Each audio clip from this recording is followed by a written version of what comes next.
Hi guys, welcome to the video. Today we'll be taking a look at all the changes from the upcoming patch tomorrow. The patch notes just dropped and I just had a quick look at them. And overall, it's not the biggest patch we ever had. I think we have 20 changes. Most of the changes are small buffs to underplayed cards. And there is one or two small nerfs as well. So I think generally the idea behind this patch is just to kind of see if they can push a few more of these underplayed cards. Shake up the meta maybe a little bit. I don't think we'll see any major changes to the most popular decks. Like most of the meta decks, they are intact. So you can probably take the list you played before the season and play that again this season. With some minor exceptions, of course. But maybe these changes will make it possible to build a few new decks, make some changes. So kind of a smaller patch. And then next season we will probably get some bigger changes to some of the 12 new cards, and probably some sort of a bigger shakeup. But for now, I also think it's because we have the first open of 2021 coming here next month. Next month. So I don't want to make like a huge meta shakeup already now. That's kind of unfair to the participants. So as you can see, the first change we have here is Phoenix. Phoenix is getting a 1 prohibition buff from 11 to 10. Now Phoenix is a card that is it's not really been seeing much play.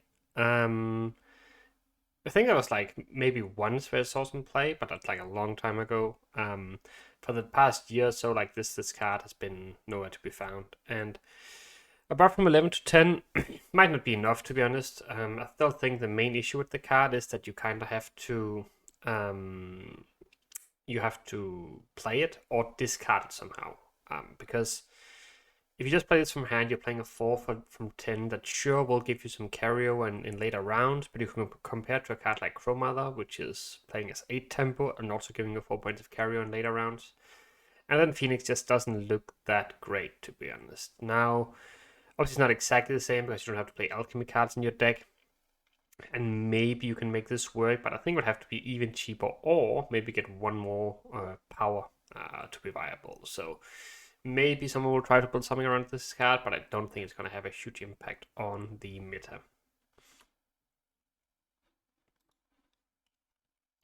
Then next up, we have Living Armor. And Living Armor is again getting a small provision buff from 11 to 10. Now we have a 10 for 10 here. And this card has mostly seen play with Caranthea, but Caranthea got reworked. So Caranthea is only working with monster units now. So I think looking at this card, the ways you could use it for things that pop to mind would be something like including it in dwarfs maybe. You have several different engines in there that can give armor. And maybe this is an okay payoff card, starting as a 10 for 10, and you can just keep buffing it. The issue, of course, is that it's also going very tall, right? And do you really want a card that's that tall? That's probably questionable. But 10 for 10 base is not bad. The other combo you can use with it is using the Alchemists in Nilfgaard that can swap power between units. So you can kind of just, get another 10-point unit if you use Alchemist, but it's very like high. It's a combo that's very reliant on you finding specific cards, and I'm not sure if the payoff is high enough. So again, not sure if this card is going to have like huge impact, but it is a card that you can try to build some meme decks around, and maybe they will turn out to be a little bit viable. Then next up we got a double Olgierd buff. And I think this is kind of nice, to be honest. These cards are pretty cool. I think it's a cool character. The cards are kind of similar in some way, right? So both cards have 7 power now. Both of them are going to get buffed to 8. One of them is 9 provision, the other one is 8 provision. Both of them are neutrals, and they are both cursed, human, and bandits. One of the cards is kind of immune, right? You can change his power. The other one can heal itself each turn. So you could say that that's pretty similar, right? And the card aren't badly statted, but I'm kind of lacking. Like I can't really think of a good way to utilize them right now. I guess the most obvious one is to do some self-wound Skellige with them. Go non-devotion. Play cards like priests, because priests will just turn into a 2-point energy on these. And there are also other cards that you can, where you can damage your own units and kind of just, you don't really lose points by damaging your own units, right? And I don't think it's necessarily the strength of these cards that are holding them back, but maybe more the support for this sort of cards. So I think with this buff, like they're very decent. You have an 8 for 8 and an 8 for 9. But again, you kind of need some better payoff cards somehow, otherwise it's just not really worth it. But yeah, I think it's a fine change. Then Iris is getting a small buff here. And this Iris card is actually going to be pretty decent now. I'm not sure if we'll see play, but it's like, in terms of value, it's pretty good. Like, you have 6 provision card now, 5 base, 4 vitality. So if you add that up, then you have a 9 for 6. That's good value. The issue, of course, is that it's a little bit slow. It's also not really like you're giving some unit vitality. Sure, you could do that maybe in some Skellige decks. You have some synergy with Hammer Dryads, but you already have better cards for that in that deck. Such as the Enchantresses, and you have the Caresses. And this would also break Devotion, which is the most popular build right now. So again, it's kind of like a solid filler card, this I would say. Like, if you're a beginner, you find this card, it's good value. Like, you should play this card. But as soon as you go to a higher level, I think you will find better options out there. Then we are getting some monster changes here, and the rare is actually getting a pretty huge buff. As you can see, then the card used to be 5 strength, 7 power. Now it's 6 and 6. So it's the 6 and 6 coming down. And then the ability is not that bad. The question is it a card you want to run now? Because I haven't seen this card once, I don't think. I don't think anyone has actually played. Maybe I've seen it like once or twice, but I haven't played it myself, at least. So if you're in the same boat as me, you might also be wondering, what does this card exactly do? So you have an order ability, which is on cooldown, so you can use it each turn if you want to. And the order ability is to reset this unit's power and spawn a number of rats in this row equal to the amount of boost lost. So basically, if you consume a 5-point unit, then you can use the order to spawn 5 rats next to this card. But the card always keeps consuming units to the right of it, right? So if you have some consume targets, you can kind of like play them next to the rat, and then it will activate instantly. And that can be good, like for tempo purposes, for instance. I could see that being pretty decent. And remember, you don't have to activate the order build. You can just use it as a consume engine. So maybe this is even a card you could consider playing in, let's say, Vi. If you play this card in Vi, well, you just have kind of like a Slizzard, right? Just consuming a return as a 6 for 6 instead of a 5 for 5. So stuff like that. And I mean, using the ability can also be decent sometimes, right? Just to get rid of some of the boost for a turn at least. And there's also some synergy with cards like Glusty. You activate this card, you get a bunch of ones, you play Glusty, or even Swarm cards like Yennefer. So I think like at 6 for 6, this is a card that people will try experimenting with, trying to see if they can make it work. And I wouldn't be surprised if we will see a little bit of more wear it in this meta. And Ice Troll is getting a small change here. It went from being a 5 for 5 to being a 4 for 4. Usually that's a buff. Obviously, a 4 engine that starts at 4 goes to 5 instantly, still dies to 5-point removal. Usually the most 2 important removal levels are 4 and 5, right? So you're kind of going down a level on that removal ladder. But also a card you can quite easily just throw into a deck. So now it's pretty comparable to the Wild Hunt Hound. Wild Hunt Hound is also a monster card, which boosts by 1 when you have dominance, but that's a 3 for 4. The difference, of course, is that you can use the Wild Hunt Hound proactively. You can just play that card, and if you have first say, the opponent won't have any units on the board, and it will boost instantly, right? Whereas this card, you kind of need to work a little bit for it first. You need to give the opponents more units than yourself. Will this card to play? Maybe a little bit in some Kelly decks. But I don't think we might see them maybe as a filler in a Kelly deck, but it's not a card that will be like super impactful, I don't think. Queen of the Night is getting a pretty huge buff here. So obviously we saw the change in the beginning. But we got a neutral 5 for 6 that could give vitality for 4 turns. Now we're getting 5 for 6 that is monster. It's a vampire, and you can give bleeding or Purify. I think this is actually a pretty big buff, right? Because at 6 provision, it's just so cheap. It's actually hard to argue why you wouldn't run this card. Again, you can always play it as a 9 for 6, which isn't bad, to be honest. That's really decent. But then there's all the synergy coming on top of it. Like if you're playing a vampire deck, you're getting another vampire on the board, you're getting bleeder on the opponent's side of the board. Both of them have synergy. And you can also just use this as a Purify. Like a Purify can always come in handy if you go up against a Nova deck, if you go up against a Defender. There's so many purposes to Purify. So I think like Queen of the Night, maybe even in non-vampire decks you would start running it, but definitely in vampire decks you would love to play this card.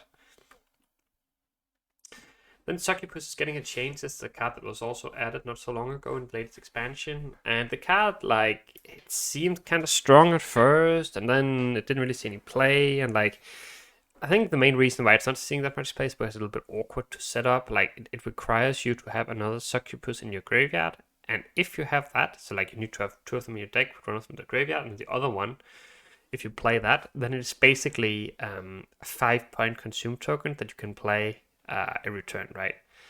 I'm kind of looking at Rara and thinking, okay, maybe this could be interesting as a combination, right? You have like this infinite consume engine, and then use it together with a Succubus. Maybe that could be good because it's coming down as a 5, and every time you consume, you get 5 additional points. So it's kind of similar to Deadlife, honestly, but obviously you need to wait a little bit for it first. But again, it's also only 5 provision. I think that the change from 4 to 5 power definitely makes it more worthwhile to try to get some value from this card. Then Garcane is getting a power change from 3 to 4. Again, this is some more monster support. Vampire support. I think the card actually used to be 4 provision back in the days, and then it got nerfed a bit because of like Portal. I was pretty strong with it. But since Portal now is changed, it's only giving you 1 unit and another unit a few turns later. This card might seem more fair at 4 strengths again. So I could see this card being decent again in vampire decks, like for 4 provision. It's just a nice filler, I think. You almost always have beating on the opponent's side of the board, so this card will quite often just be a 1-point on turn engine. Coming down as 5 for 4, which I think is really good.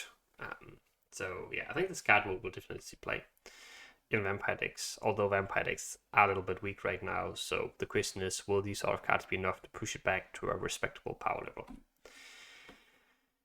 Then we're getting some Skellige changes here. Sucrus now has the pirate category. I'm not sure how much of an impact that has. The first thing that comes to mind is that we have the new card called Krach, which has some synergy when you play pirates next to it. You can like deal damage to the opponent. It also works a bit with the ships, I believe, some of the new 4-piece ships that will pull a pirate from your graveyard when you play a pirate, I believe. Well, when that dies, and that dies when you play enough pirates. So getting more units with the pirate tag is just kind of nice. I can't quite figure out right now if there's any other anything else interactions I'm missing on this card, but I mean, getting some more cards, the pirate category is definitely not bad. I'm just not sure if it will be enough to impact it a lot. Then we got this card, Anagard, getting a base of 2 power. And a base of 2 armor, and that's actually really good. Because this card now, instead of being like, maybe there were some matchups where it was kind of hard to get some armor on the opponent's side of the board and stuff. Getting some bloodthirst, so you could like get some armor on this card.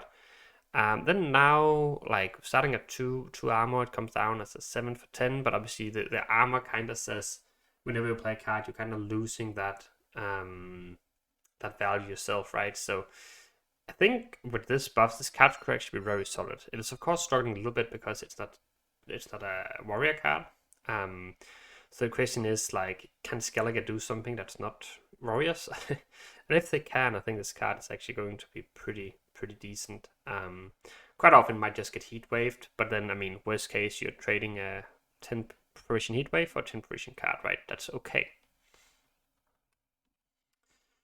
Darren is also getting a small buff here. Provision change from 7 to 6. It's a card I don't see we'll see particularly much. 7 for 6 is not bad, but if you play it as a 7 for 6, you're also not getting any ability from the card. If you want to use the ability, you have to damage yourself by 3. And then you're playing a 4 for 6. And 4 for 6 to move a card from your deck to a graveyard, I'm not sure. Like, maybe you could use this card together with Phoenix, stuff like that. But I'm not sold on it. And what you have to remember, like, if you use this combo, like, let's say you play Darren to move your Phoenix to the graveyard, for instance, and then the opponent plays a Squirrel, right? They've played a 7p card, and you have this card as a 10p card, and you're played for 4 points of tempo, and the opponent just plays a 4p Squirrel. Same tempo, and you have denied your entire combo, right? So, the Phoenix combo probably won't be that great. Maybe you could do it with some other cards. Can't really think about what card you want to do it with right now. Obviously, Morkvarg is an option, but it seems a little bit underwhelming. So, yeah, I think this card needs a bigger buff to see play. Then we have Gerd. And Gerd's Adrenaline is getting changed from 4 to 3. I actually think this is quite a big buff. This is a card we could definitely see in the meta. The card is already extremely well statted. 8 for 7. And it was always a little bit awkward because like it was difficult to get more than 1 or 2 damage with Adrenaline 4. But every time you just buffed Adrenaline by like 1 point, reducing it by 1 point, the card gets a whole lot better. And I think at Adrenaline 3, like not only will this card be an answer to AQ, it already was that, but it will also be a card that even in shorter rounds you will be able to deal a few points of damage with it. And you have so much synergy with these sort of cards that give Bloodthirst positions on the opponent's side of the board. So I think this Gerd change could actually make the card see a lot more play. Then we have Northern Realms. Billowhoon is getting a buff. This is a card that, you know, it was introduced. Some people tried to make it work, and I think most people came to the conclusion that it just wasn't good enough. The buff it's getting is just improving the provision a little bit. But I think the issue for the card is that it's 5 strength. I think if this card was 6 strength, it would actually see more play, because then it's a lot harder to remove. And then you could actually like make an argument to put into a deck. Now, like it dies to Boiling Oil, it dies to Rebuke, it dies to all these 5 damage cards, it can get locked. And 5 for 8 on deploy is just not very good when the payoff isn't even that big. Like a lot of the time, like setting the power of a unit to 5, it's okay, but it's not. There are a lot of cards that don't really benefit from it either, unless you go all in the deck. And if you go all in the deck, well, then this engine is a little bit underwhelming. So yeah, I would like to see this card getting buffed by 1 power if they want this sort of card to see any play. Ida, again, kind of similar to Queen of the Night, getting the same buff, going from Provision 7 to 6.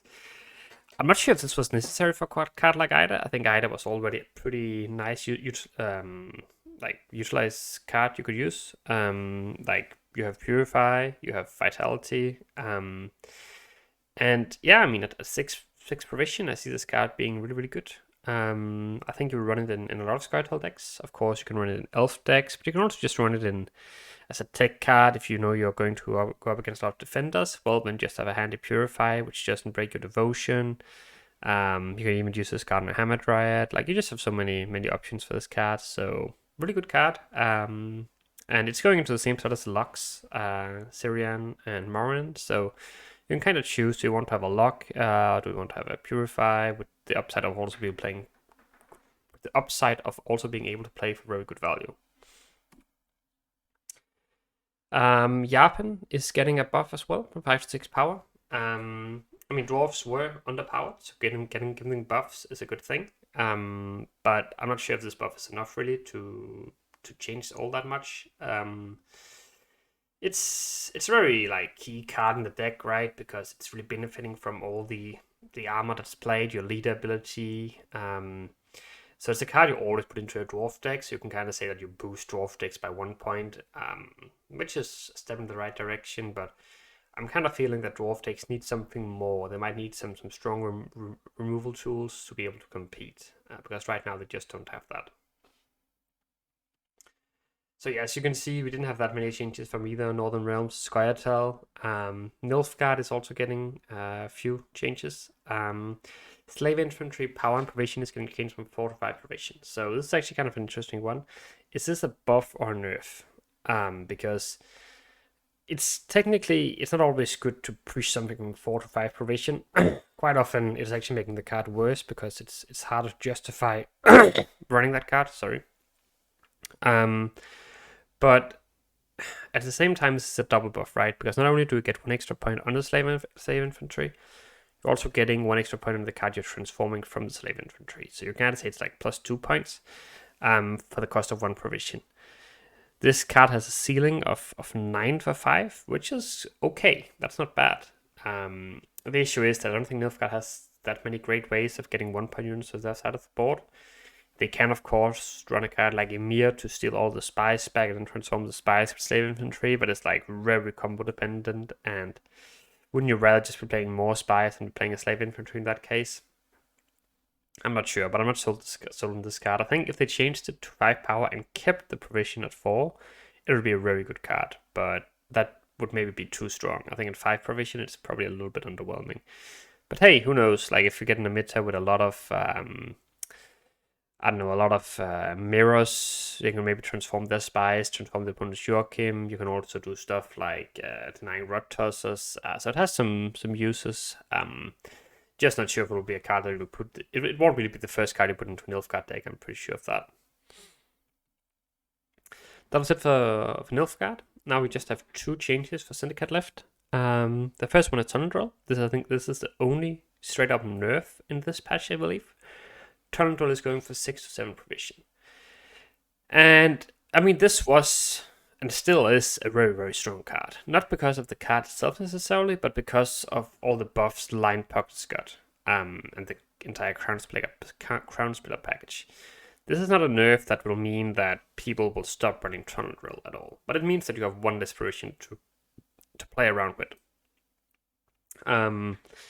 And I think that's okay. Like, I think maybe it was better to nerf it maybe by like 1 power, make it easier to kill.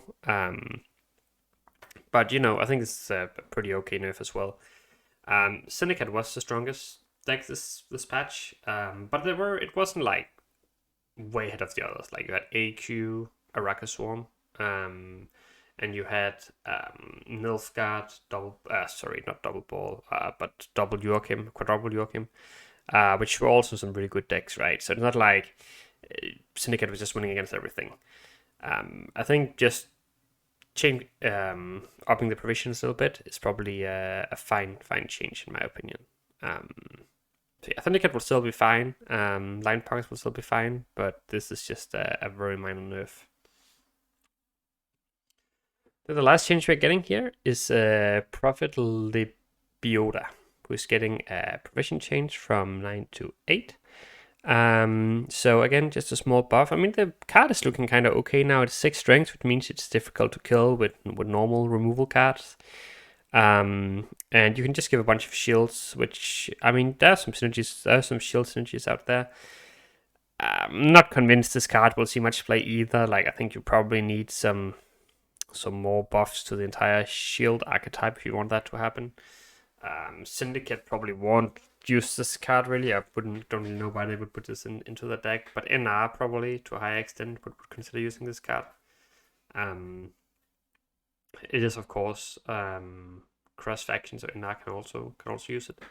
But yeah, that's basically it for the patch notes, guys. Let me know what you think of them. Do you think that some factions deserves more buffs or more nerfs, or do you think this is a fine change for now? Let me know in the comment section, and see you in the next one.